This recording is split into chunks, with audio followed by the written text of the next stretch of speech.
বলেছেন যেই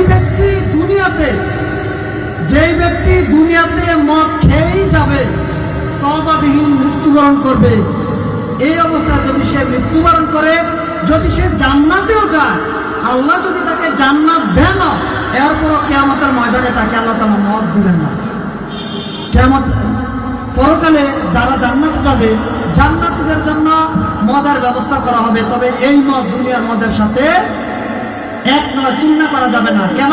দুনিয়ার মদ খেলে পরে মানুষের বিবেক আচ্ছন্ন হয়, দুনিয়ার মদ খেলে পরে মানুষের সাথে খারাপ ব্যবহার করে, দুনিয়ার মদ খেলে পরে মাতাল হয়ে যায়।